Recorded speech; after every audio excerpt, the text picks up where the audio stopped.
Oriented हूँ।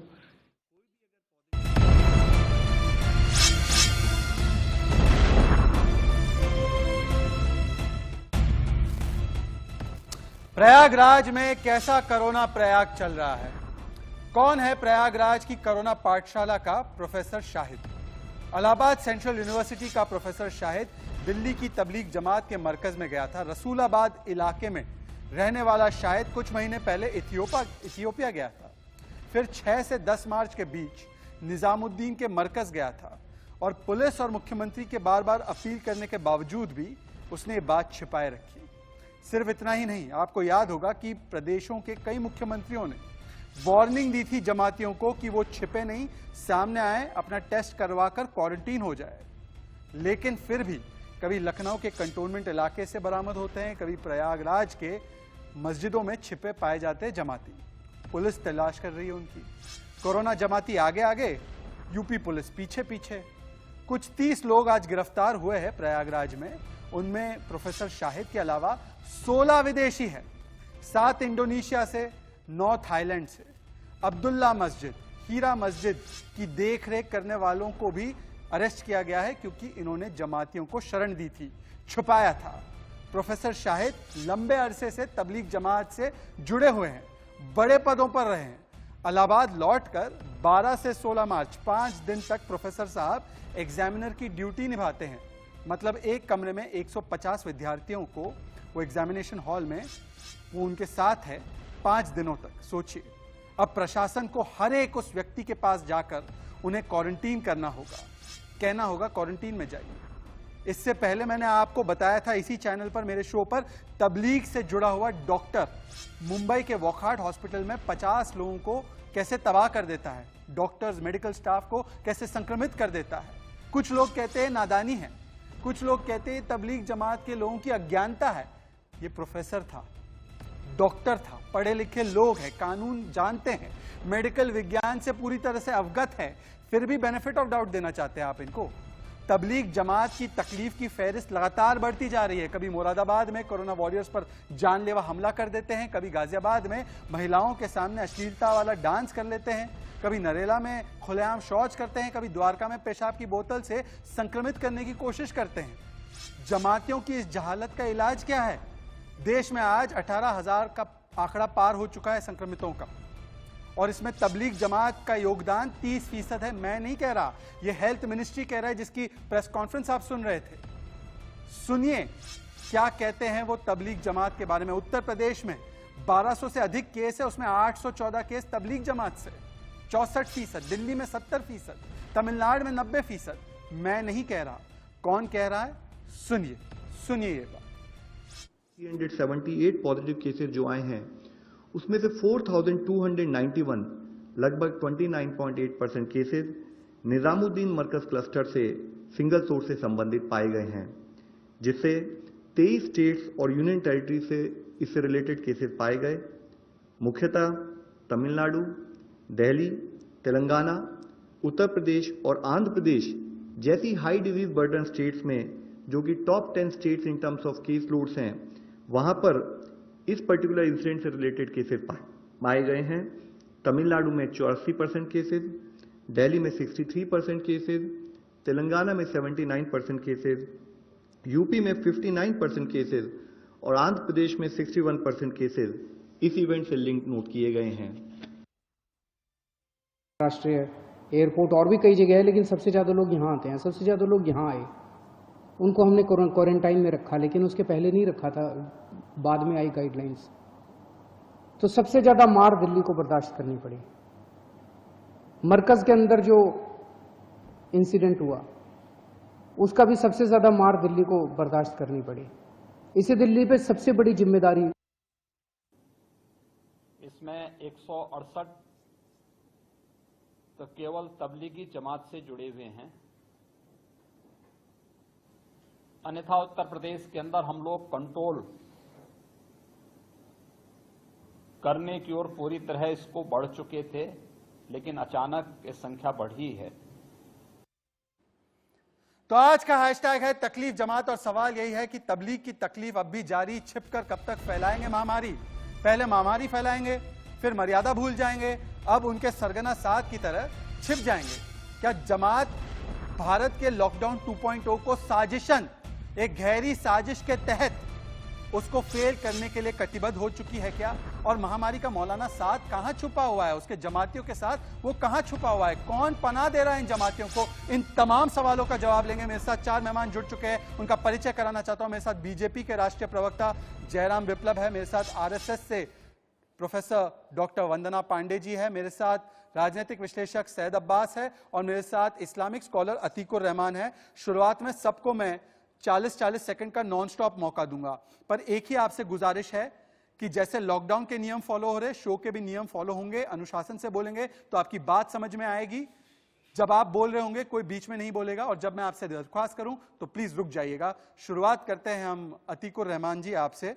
अतीकुर रहमान, कब तक बेनिफिट ऑफ डाउट? आज जो प्रयोगशाला, पाठशाला प्रोफेसर शाहिद ने खोल रखी है प्रयागराज में, पढ़ा लिखा डॉक्टर है, विज्ञान डिपार्टमेंट का प्रोफेसर है, ये इन लोगों को आप बेनिफिट ऑफ डाउट देना चाहते हो? ये जानबूझकर छिप रहे हैं, मुख्यमंत्री की बात को, पुलिस की बात का अनदेखा कर रहे हैं और संक्रमण फैला रहे हैं। इनको बेनिफिट ऑफ डाउट कैसे दे सकते हैं आप, अतीकुर रहमान?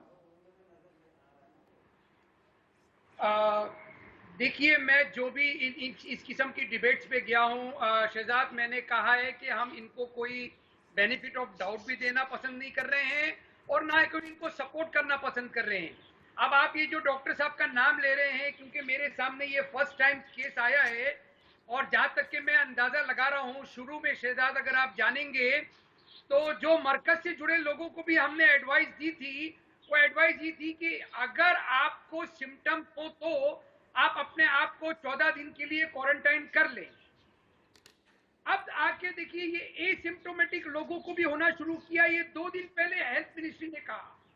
अब तक की सिर्फ इतनी ही एडवाइजरी हो रही थी हम सबको कि अगर आपको सिम्टम्स हैं तो मेहरबानी करके आप अपने आप को क्वारंटाइन में रखिए या अपने डॉक्टर से आप अपनी मामूली सर्दी जुकाम की दवा लीजिए। तो ये बेनिफिट ऑफ डाउट तो ये डॉक्टर को आपको देना पड़ेगा। अब मैं नहीं जानता हूँ ये डॉक्टर नहीं, एक सेकंड, सैयद अब्बास। क्या इनका ठीक है अतीकुर रहमान, आपका समय समाप्त हुआ। सैयद अब्बास पे चलते हैं। सैयद अब्बास, आपने जो स्टोरी बनाई है ठीक है, ठीक है, मैं आपके पास लौट के आऊंगा। सैयद अब्बास, सबको शुरुआत में एक मौका मिल जाए। अतीकुर रहमान, 40 सेकंड का मेरा नियम है, 40 सेकंड में आपको दिए हैं, प्लीज। सैयद अब्बास की आवाज जाएगी सिर्फ। सैयद अब्बास, सवाल ये है, ये प्रोफेसर जानता है कि असिम्प्टोमेटिक भी हो सकते हैं आप, उसकी ट्रैवल हिस्ट्री ऐसी रही है, वो दिल्ली जाकर आता है, दिल्ली जाकर आने के बाद ट्रैवल हिस्ट्री छुपाता है, फिर एग्जामिनेशन हॉल जहां पर 150 बच्चे हैं उनको खतरे के मुंह में डालता है, और इसके अलावा मस्जिदों में 30 जमातियों को, जिसमें 16 विदेशी है जो उन इलाकों से है जहां पर यह संक्रमण फैला हुआ है, उनको छिपाते हैं। यह क्रिमिनल कंस्पिरेसी और साजिश नहीं है लॉकडाउन 2.0 और भारत की कोरोना लड़ाई को फेल करने की। सैयद अब्बास, एक भारतीय के नाते बोलिए, एक कांग्रेसी या एक मुसलमान होने के नाते नहीं। मैं एक भारतीय होने के नाते बोलूंगा और मुसलमान भी होने के नाते बोलूंगा, क्योंकि आपके कहने से या ना कहने से मैं भारतीय या मुसलमान होता या नहीं होता, पहली बात। दूसरी बात तो ये है कि बंद कीजिए तबलीगी जमात पे इतना अटैक करना, कितना करोगे, कितना टीआरपी तमाशा करोगे? अभी नहीं चाहिए यार, बंद करो। कितना फोकस टेस्टिंग करोगे? कभी शिवराज सिंह चौहान जमात पे भी टेस्टिंग करो, नमस्ते ट्रंप में लाखों के लोग आए थे उन पे टेस्टिंग करो, गौमूत्र पार्टी पे टेस्टिंग करो, कोरोना वायरस की इतने सारे लोग जो संगठन में घूम रहे हैं, ताली बज रहे हैं, दिया बज रहे हैं, परेड कर रहे हैं, रैली कर रहे हैं, जुलूस निकाल रहे हैं, उन पे टेस्टिंग करो। तबलीगी जमात कितना करोगे मेरे भाई? हिंदू मुसलमान कब तक चलेगा? ये बंद करो, कृपया करके बंद करो। ठीक है सैयद अब्बास, मैंने आपका तर्क सुना, समझा भी। मस्जिदों में जब छुपाते हैं तब ये हिंदू मुसलमान वाली बात नहीं होती, पर सैयद अब्बास के लिए अगर मैं जमात की जहालत का पर्दाफाश करता हूं तो वो हिंदू मुस्लिम वाली डिबेट हो जाती है। आकर जवाब लेंगे आरएसएस से, बीजेपी से, डिबेट जारी रहेगी। आपके लिए मैं हेडलाइंस और कोरोना अपडेट्स लेकर आ रहा हूं, उसके बाद तुरंत डिबेट में लौट कर आएंगे। तकलीफ स्वागत है आपका राइट या रॉन्ग में, और चर्चा चल रही है प्रयागराज में कोरोना प्रोफेसर की पाठशाला की। मैं जाना चाहता हूं जयराम विप्लव आपके पास।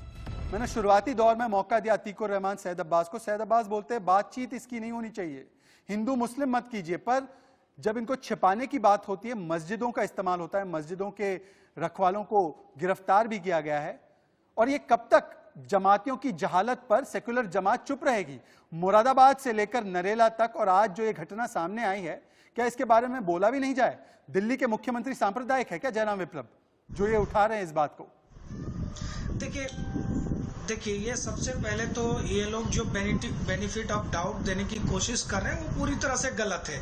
ये केवल उनके क्वारंटीन होने का मामला नहीं है, ये साथ ही साथ विदेशी नागरिकों को छुपाने का भी मामला है।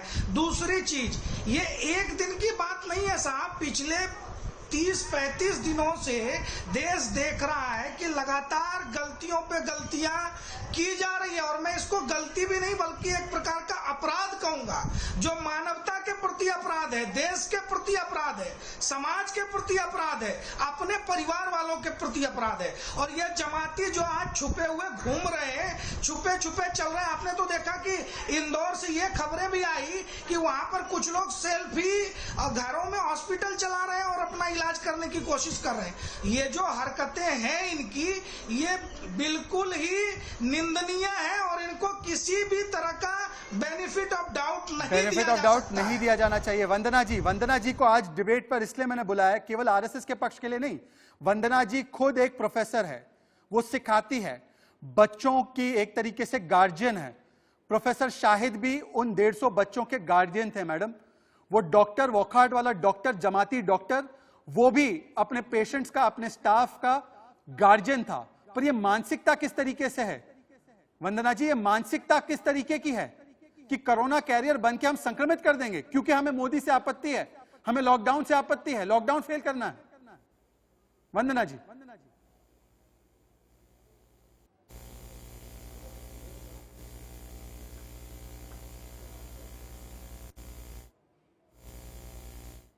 मुझे लगता है वंदना जी की आवाज किसी टेक्निकल डिफिकल्टी से हमारे पास नहीं पहुंच पा रही है जी। इसे ठीक करा के लौट कर आते हैं। अतीकुर रहमान जवाब दीजिए मुझे कि क्या डॉक्टर का धर्म, एक प्रोफेसर का धर्म, इस्लाम के नाम पे इस्लाम का धर्म क्या इसकी इजाजत देता है? इस्लाम तो कहता है जिसने एक जिंदगी बचा दी उसने इंसानियत बचा दी। यहां तो जानबूझकर पता है कि आप संक्रमित हो सकते हो, आप 150 लोगों की जान को जोखिम में डालते हो और Atiqur Rahman benefit of doubt दे हमें, क्यों? सिर्फ इस्लाम के नाम पर। मैंने कहा बेनिफिट ऑफ डाउट का सवाल नहीं है। देखो ये डॉक्टर सबसे पहले तो हमारे सामने नहीं है, ये प्रोफेसर जिनकी आप बात कर रहे हो।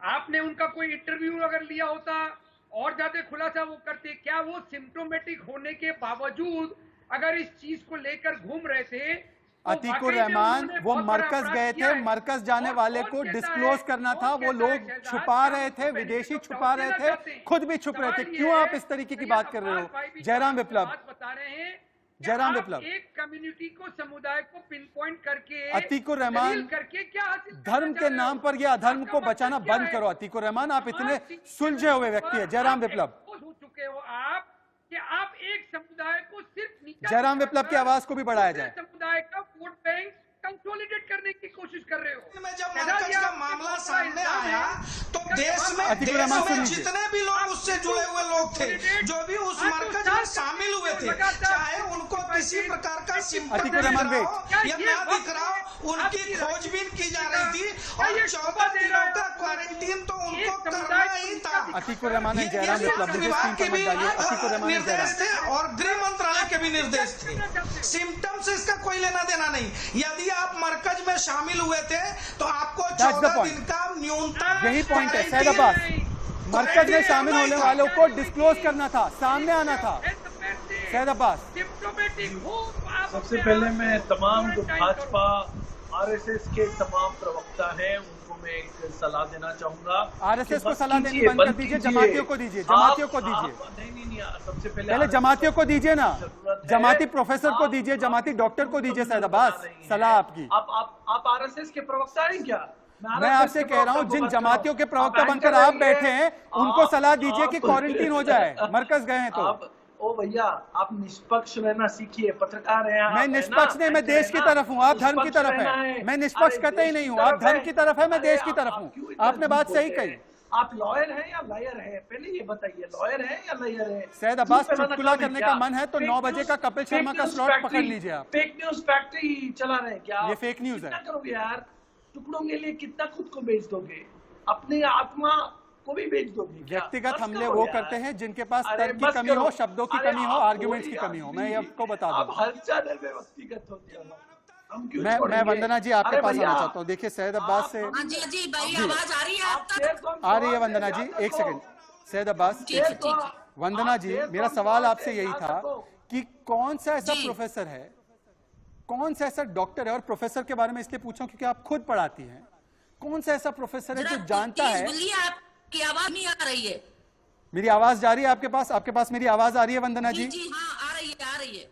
मेरा सवाल आपसे यह है कि ये कौन सा ऐसा प्रोफेसर है, उसकी मानसिकता क्या है कि जब उसको पता है कि मरकज में जाने वालों को क्वारंटीन होना है, टेस्ट करवाना है, वो क्वारंटीन नहीं होता, 150 बच्चों की जानों को जोखिम में डालता है और जमातियों को छिपाता है तमाम कानूनों के खिलाफ।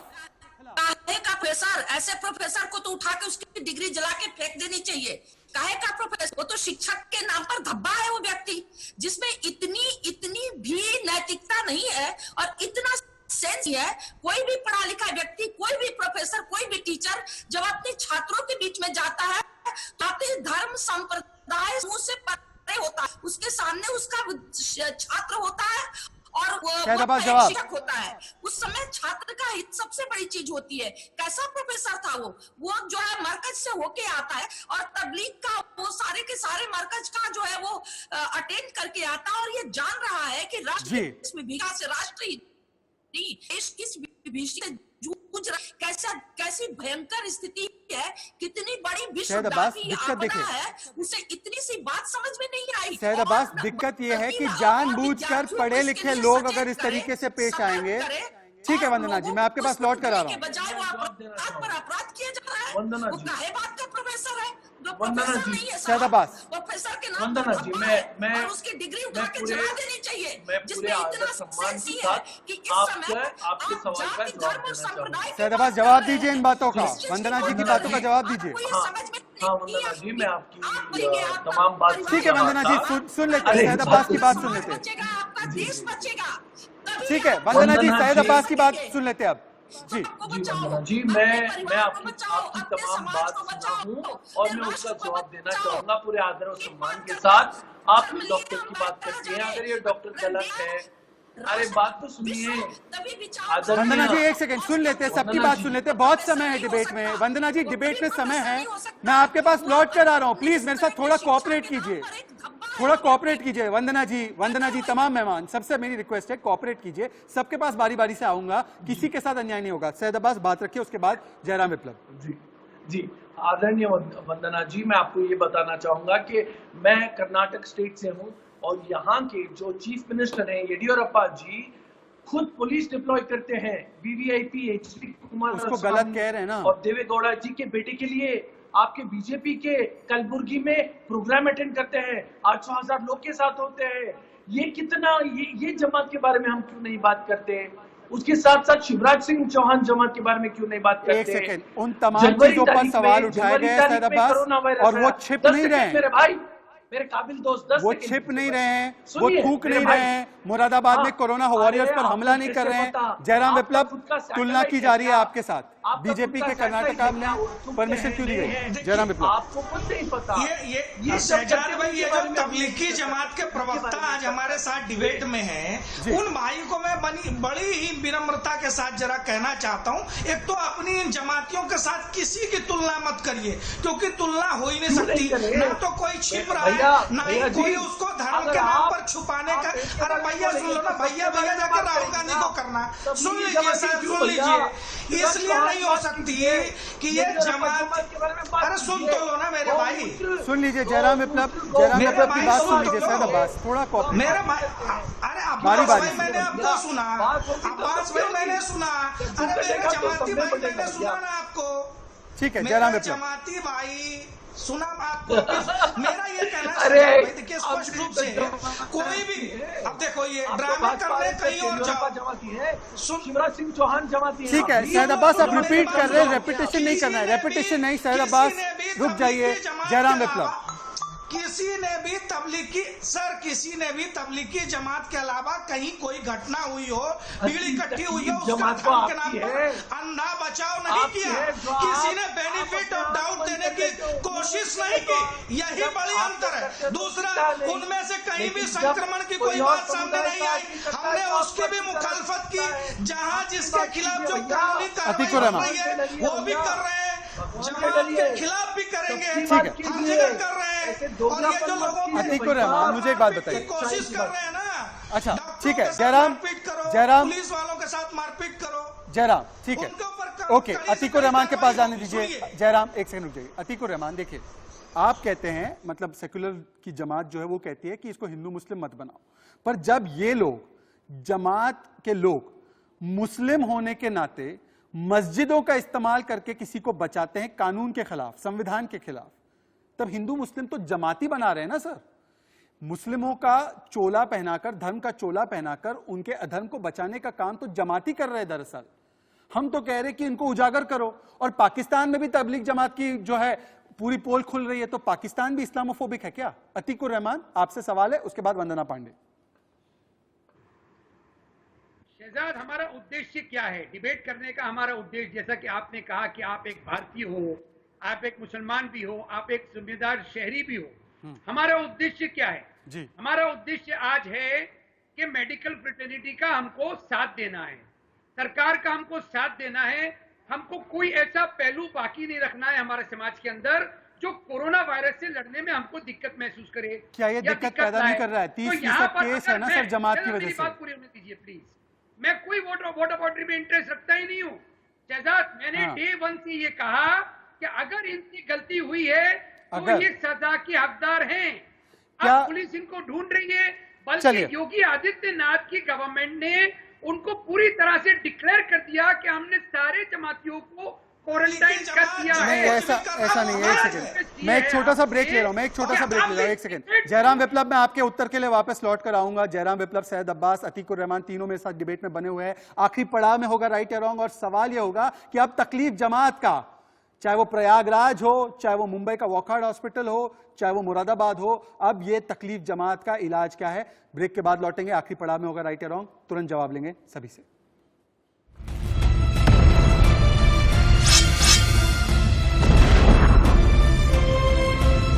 राइट या रॉन्ग आखिरी पड़ाव में, और सवाल यही है, और मेरे साथ चारों मेहमान जुड़ चुके हैं।